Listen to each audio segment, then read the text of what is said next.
기도하겠습니다. 하나님 아버지, 요한복음 15장 25절부터 27절까지 말씀을 전하려고 합니다. 세상이 왜 미워할 수밖에 없는 속에서 성령님이 역사하는 그 이유를 설명하려고 하오니 성령께서 역사하여 주옵소서. 예수님의 이름으로 기도했습니다. 아멘. 하나님 말씀은 요한복음 15장 25절부터 27절까지 말씀을 보겠습니다. 그러나 이는 저희 율법에 기록된 바 저희가 연고 없이 나를 미워하였다 한 말을 응하게 하림이니라. 내가 아버지께로 너에게 보낼 성령 보혜사 곧 아버지께로서 나오시는 진리의 성령 오실 때에 그가 나를 증거하실 것이요 너희도 처음부터 나와 함께 있었으므로 증거하느니라. 예수님이요 율법에 근거를 두면서 율법에도 예언했지 않느냐. 세상은 그냥 나를 미워할 것이다. 거기에 내가 대응하는 것이다. 그 말씀을 이루기 위해서 내가 미움을 받는다. 근데 그러시면서 하시는 말씀이 성령이 역사를 설명합니다. 사람들이 이게 왜 부정적이고 미워하는가? 자신의 어떤 잘못에 대한 두려움이 많으면 부정적인 성질이 강해지면서 상대에서 미워지고 부정하고 싫어지는 감정을 가진다고 지난번에 얘기한 기억이 납니다. 이제 우리가 보면 사람들에 대해서 이렇게 부정적으로 반응하고 공격하는 게 한 7, 80% 되는 것 같고요. 긍정적으로 봐주는 것이 20, 30%인 것 같아요. 우리 마음속에는 그냥 미워지고 부정적인 감정이 많은데 그냥 싫고 그냥 싫어요. 그냥 싫어지는 거예요. 그냥 다 싫어지는. 근데 문제는 뭐냐면 그냥 이게 싫어지니까 어떤 문제를 풀어낼 힘이 없어지는 거예요. 이게 싫어지고 이제 싫다. 내가 밉다. 내가 싫지 않느냐. 지금 사람들이 내가 싫은 건 싫은 거다. 그러나 그 뒤에는 부정적인 감정이 엄청나게 많다는 거고 그냥 싫다. 내가 싫으면 싫은 거고 했을 때는 자신의 인생의 문제를 풀어낼 힘이 없어진다는 거예요. 그러면 이치나 진리가 약해지고 객관적인 의식이 약해지면서 주관적인 게 강해져서 내 느낌에는, 내 생각에는, 내 논리에는 이렇게 점점점 내가 강해지는 그런 부정적인 걸 풀어낼 힘이 없어지는 거예요. 그래서 그냥 괜히 무시하고 싶고 조심하고 경계하고 싶고 이걸 어떻게 풀 수가 없는 거예요. 어떤 논리와 지식으로도 풀 수가 없고 어떤 합리적인 얘기에도 풀 수가 없어요. 풀어지지는 않고 삶이 메어지는. 이게 문제를 풀어내야 어떤 이치를 깊이 연구하고 그래서 그 이유를 밝히고 싶고 그러면 뭔가 알아가면서 사랑과 좋아하고 적극적이고 긍정적인 게 나오는데 못 풀어내니까 그냥 싫고 수동적이고 부정적이고 그런 어두운 기운이 굉장히 많아진다는 거예요. 그래서 예수님은 세상은 그러니까 나를 싫어할 수밖에 없고 이미 성경에도 예언했고 그걸 나는 그 싫은 세상에서 싫어하는 것을 나는 당연히 받아주겠다. 지금 사람들이 문제를 풀어가는 삶이냐 매이는 삶이냐라고 보면 매여가면서 살아가는 게 삶인가? 이게 착각인 거죠. 문제를 풀어가면서 인생을 살아가야 되는데 인생을 풀지 못하고 매여서 살아가니까 이 죄가 되잖아요. 죄는 못 풀어낸다라는 거잖아요. 그러면 자기 입장과 느낌과 기분과 어떤 이익과 자존심의 기준이 굉장히 강화되면서 문제의 원인을 내 안에서 찾는 힘이 없어지는 거예요. 내 안에서 자기의 문제점을 자기 안에 찾기가 힘들어요.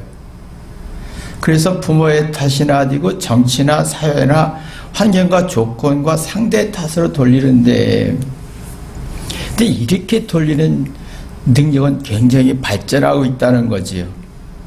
모든 우월한 정보와 지식과 능력을 어떤 그 지식을 가지고 문제의 원인을 자신에 찾기보다는 남에서 찾으니까 논쟁과 갈등과 오해와 적대감이 깊어지면서 폐쇄적인 사고를 갖게 됩니다. 상대를 이해하지 않습니다. 그냥 마음을 닫아버리고 주장만 합니다. 자신의 생각이 옳고 정의이기 때문에, 상대를 부정하기 때문에 내 느낌과 기분과 논리가 정당한 거예요. 상대가 고쳐야 되는 거예요. 나는 안 고쳐도 되는 거예요. 그러면서 문제는 뭐냐면 자신의 생각을 상대의 생각을 꺾으려고 하는 게 있어요. 이게 참 심각한 문제인데, 자신의 생각으로 상대의 생각을 꺾으려고 그래요. 근데 길을 꺾으면 상대의 길을 꺾어요. 상대의 길을 꺾어서, 길은 뭐예요? 활동의 근원이잖아요. 뭔가 최선을 다하고 싶은 열정이에요. 뭔가 자기 주도로 살고 싶은 거예요. 이게 있어야 사랑을 느끼는 거고 감사를 느끼는 거고 고마움을 느끼는 건데, 이걸 꺾으니까 사랑과 감사와 고마움을 느끼지 못하는 거예요. 아무리 노력하고 고생해도, 내가 아무리 잘해줘도 상대는 나에 대해 사랑을 못 느끼는 거예요.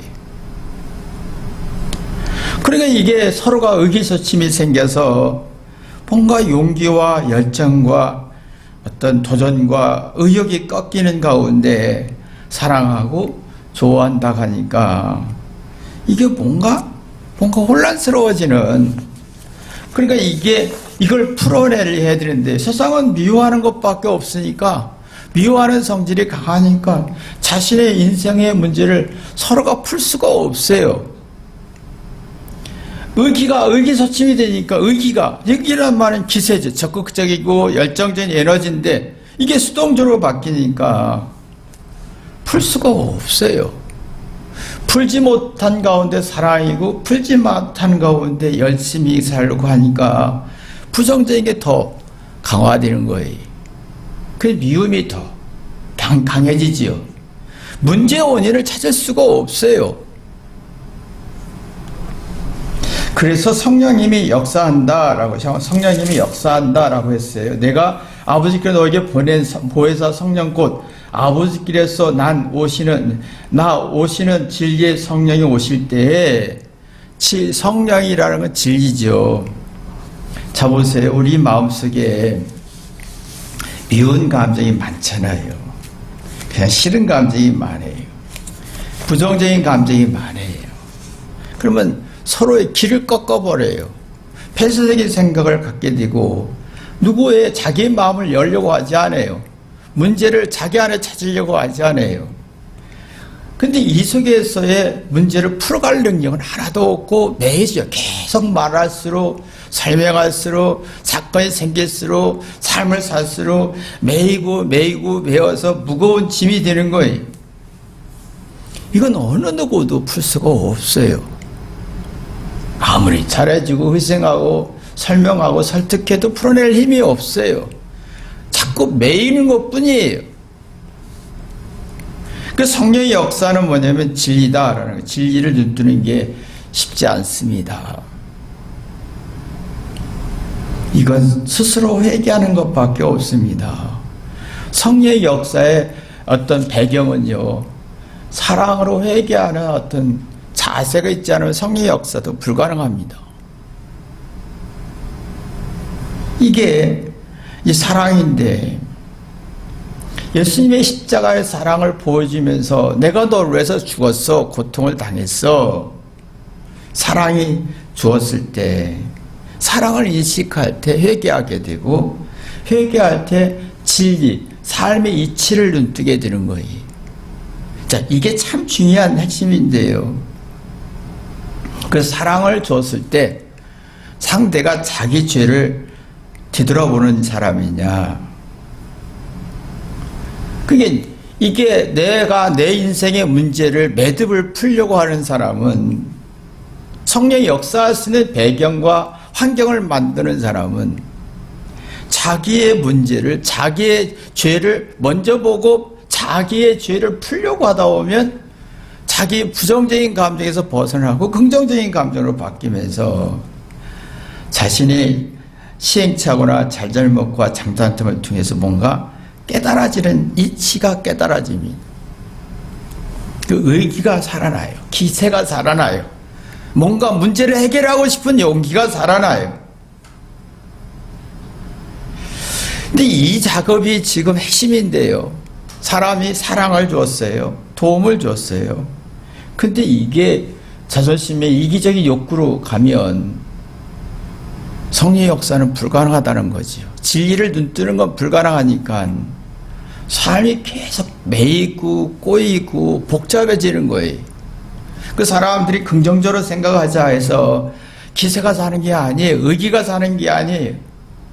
긍정적으로 생각하자, 좋게 생각하자 해서 의기소침이 더 심해지면 심해졌지, 의기가 사는 게 아니에요.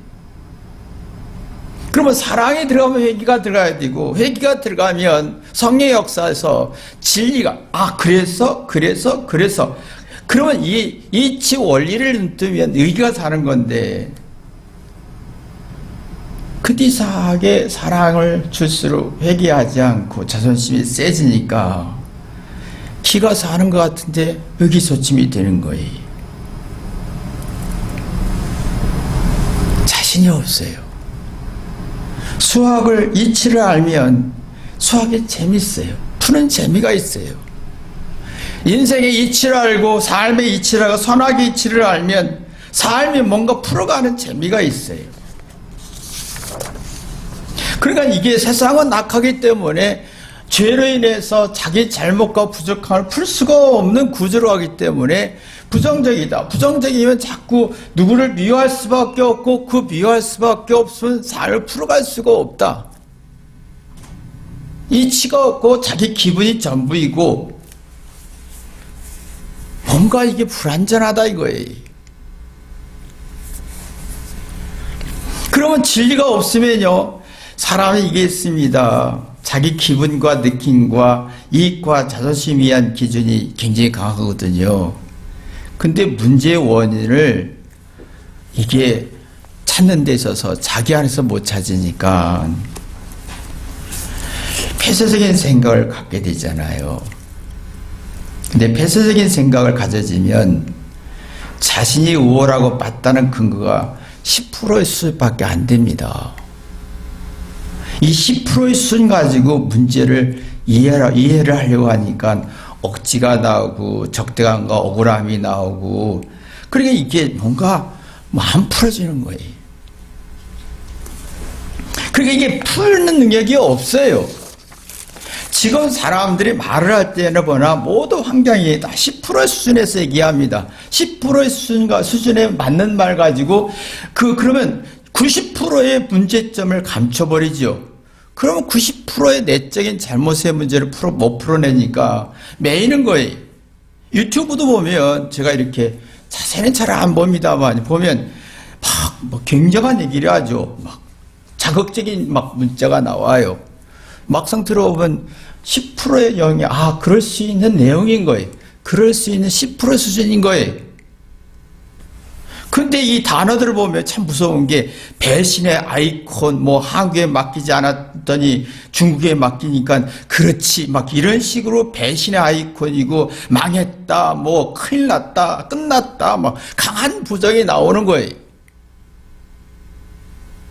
근거를 보면 10%의 근거밖에 없어요. 부정이 나오는 거예요. 이 신나의 사람들이. 왜? 내 안에 부정이 너무 많으니까. 미움이 많으니까. 문제를 풀어갈 능력이 없으니까. 매이는 게 없으니까. 부정에 공감을 가진 게 이게 정의가 되고 사랑이 되고. 같은 생각을 가지니까 내가 정의로운 것 같고, 동지애를 갖고, 뭔가 기분은 좋은데, 내 인생의 문제를 풀어낼 힘은 없다는 거지요. 못 풀어요.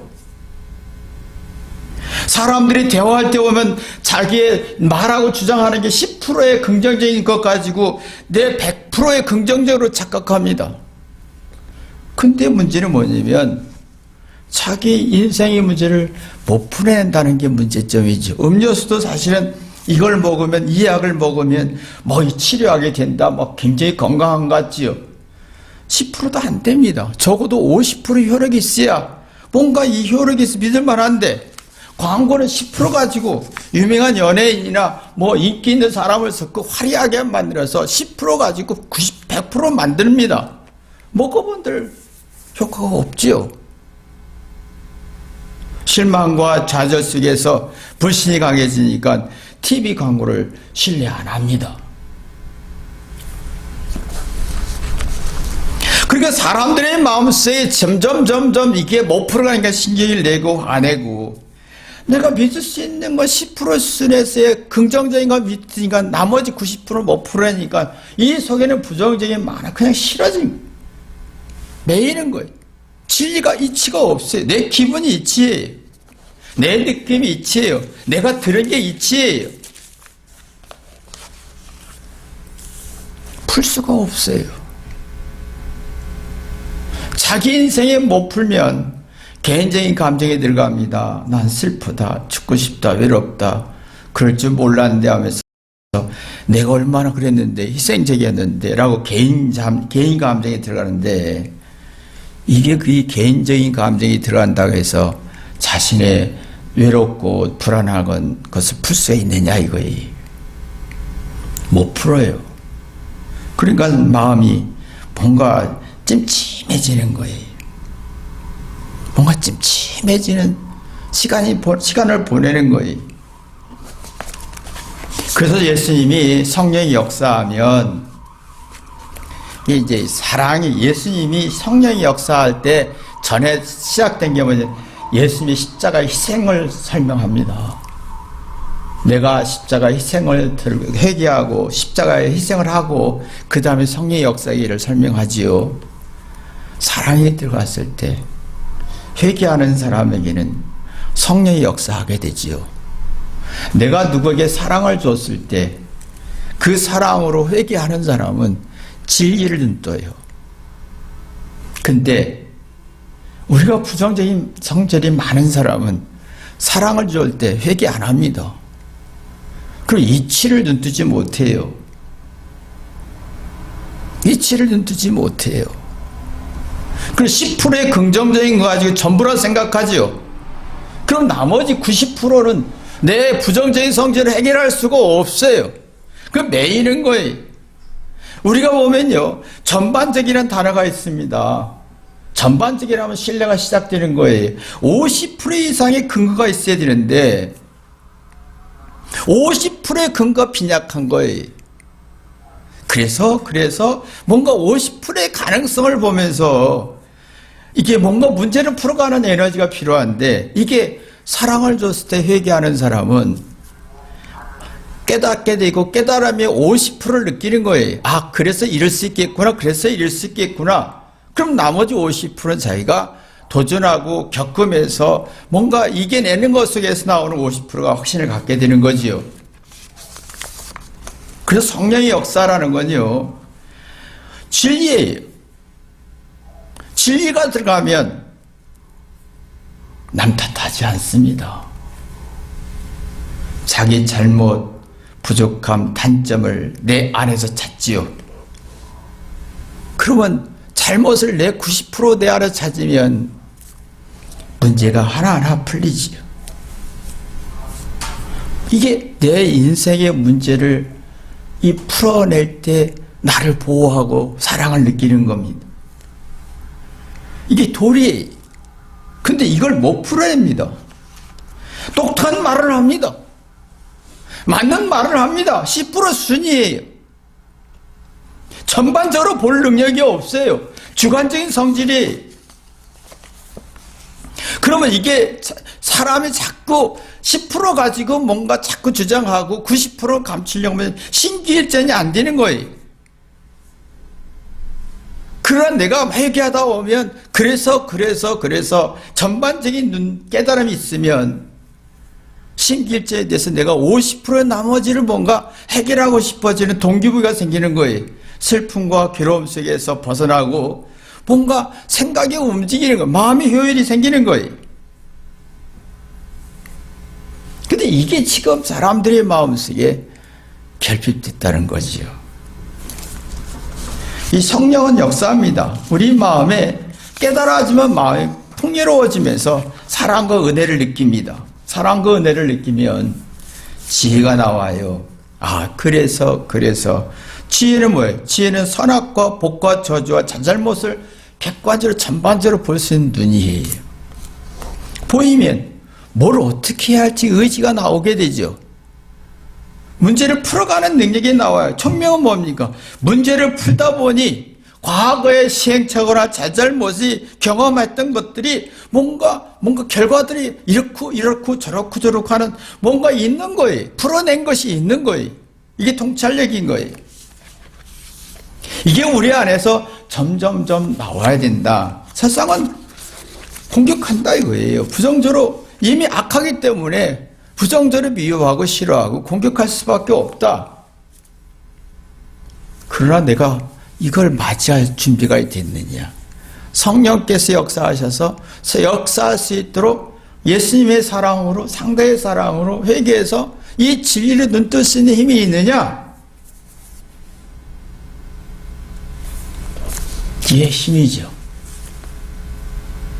근데 우리는 이걸 깨달아야 되는데요.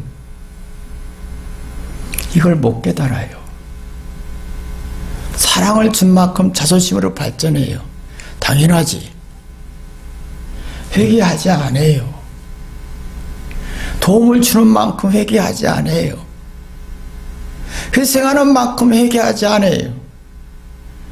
진리가 깨달았지 않아요. 그러니까 이 내 안에 악이 가득하니까 이 삶의 이치나 비결이나 성령의 역사가 안 되니까 히스테리 현상 생기는 거예요. 히스테리 뭡니까? 그냥 미워지고는 거예요. 그냥 미워요. 싫어요. 그러면 심리적 불안과 정신적 불안 속에서 분노밖에 없고 폐쇄적인 생각을 갖게 되다 보면 마음으로 누릴 만한 능력이 없어지는 거죠. 그럼 욕구만이 강해지는 겁니다. 내가 이랬더니 왜 나한테 안 해줘? 욕구만이 너무 많아지는 거예요. 그러니까 이게 그래서 예수님 삶이 뭐냐면 자 봐라. 지금 세상은 악하기 때문에 나도 미워할 거고 그래서 율법에 성경에도 이미 구약성경에도 예언했던 내용이다. 나는 거기에 응하려고 지금 준비하고 있다. 그 응하는 힘은 성령의 역사에서 깨닫는 거다. 우리도 세상은 나를 욕하고 비난할 수밖에 없다. 세상의 구조는 사랑을 줄수록 회개하지 않고 자존심으로 이기적 욕구로 하기 때문에 미워할 수밖에 없다. 그럼 내가 어떻게 대응해야 할지를 성령이 역사한다. 성령이 역사하게 되면 이 마음의 심기가 살아나요. 심정이 살아나요. 근데 이게 안 되면 마음의 심정이 없어집니다. 서로의 심정을 헤아리고 서로의 생각과 의도와 취지를 이해해야 내가 세상을 이겨낼 수 있는데 이게 이길 힘이 없는 거예요. 그래서 사람들이 신기불편이 심해지는 거지요. 그냥 싫어요. 그 싫은 걸 또 화를 내요. 기분 나쁘다고.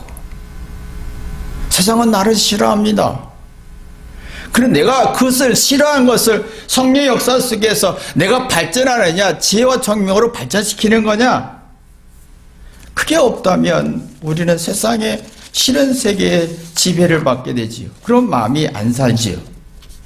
그러니까 우리가 살아가면서 자꾸 자꾸 어긋나는 거예요, 삶이. 그러니까 자꾸 이렇게 어긋나고 저렇게 어긋나고, 어긋장 놓고, 그러면 이게 자꾸 어긋나고 어긋장 놓기 시작하면 심술이 나고, 그냥 욕하고 싶고, 비난하고 싶고, 그냥 어두운 성질이 너무 많아지는 거예요.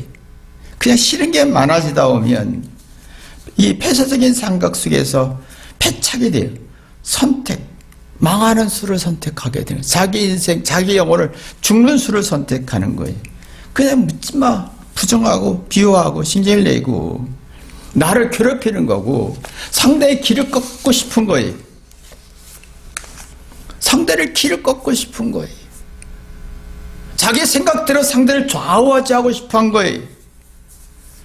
그럼 뭔가 인생이 풀어내지 못하니까 뭔가 불쾌한 기분이 계속 생기는 거예요.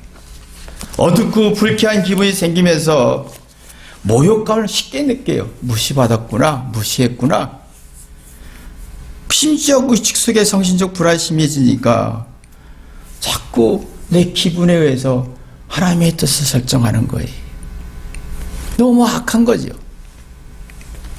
우리의 마음속에 점점 이 문제를, 세상의 악한 걸 어떻게 풀어낼 수 있겠느냐는 거예요.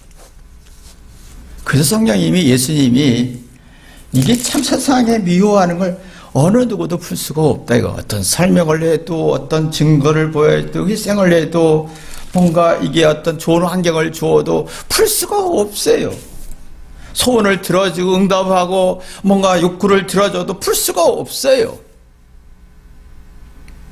증명하고 또 증명해도 풀 수가 없어요.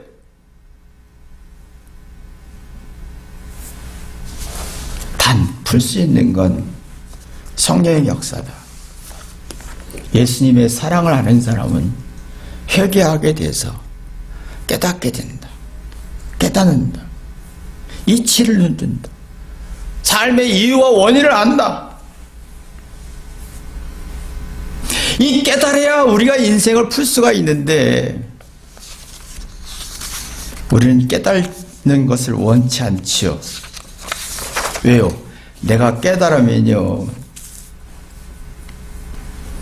내가 당한 기분이 들어요. 바보 같은 느낌이 들어요. 왜? 부정적이니까. 깨달으면 생각이 움직여요. 가늠하고 이해하고 분별해서 이렇게 해야 되는구나, 인생은 이렇게 해야 되는구나, 이렇게 이게 안 나와요.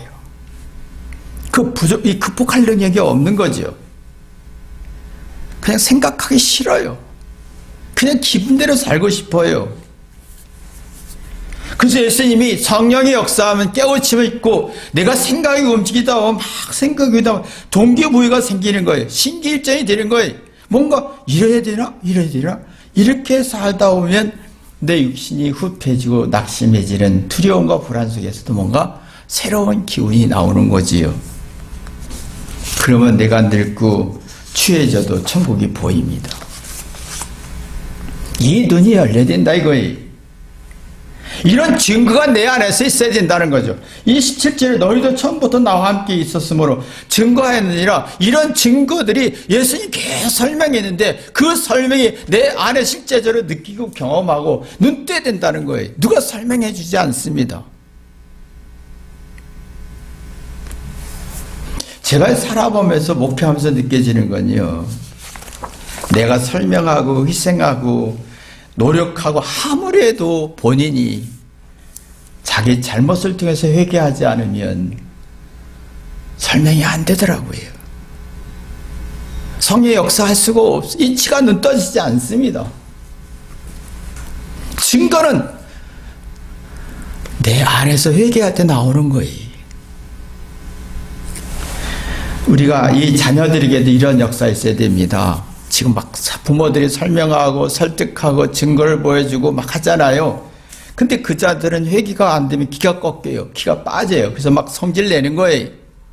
회개하는 사람은, 사랑을 통해 회개하는 사람은 깨달으면서 부모의 삶이 일리가 있다고 느껴지면서 증거를 스스로 터득하는 거죠. 그 인생에 세상은 부정적이고 악하지만 내가 살아가는 기운이 나는 거지요. 여러분, 이러한 축복의 길을 주님의 이름으로 기도합니다. 기도하겠습니다. 하나님 아버지, 내가 세상의 악함과 비난과 미움을, 공격을 내가 공격으로 반응하는가, 성령의 역사 속에 진리로 반응하는가, 내 자신을 뒤돌아보게 도와주옵소서. 나는 사랑을 받아도 진리를 들어도 회개하지 않습니다. 그러다 보니까 세상에 부정적이고 미움이 나도 미워하고 부정적으로 반응하고 싫어합니다. 그러다 보니 내 마음속에는 긍정적인 마음보다는 싫고 미운 감정이 더 많아져서 이치도 없고 원리도 없고 진리도 없이 내 느낌과 기분대로 멋대로 삽니다. 이렇게 살지 않게 도와주옵소서. 내 안에 진리가 있어서 억울하고 화가 나고 슬퍼도 외로워도 내 안에 진리로 살 수 있는 증거들이 많게 도와주옵소서. 예수님의 이름으로 기도했습니다. 아멘.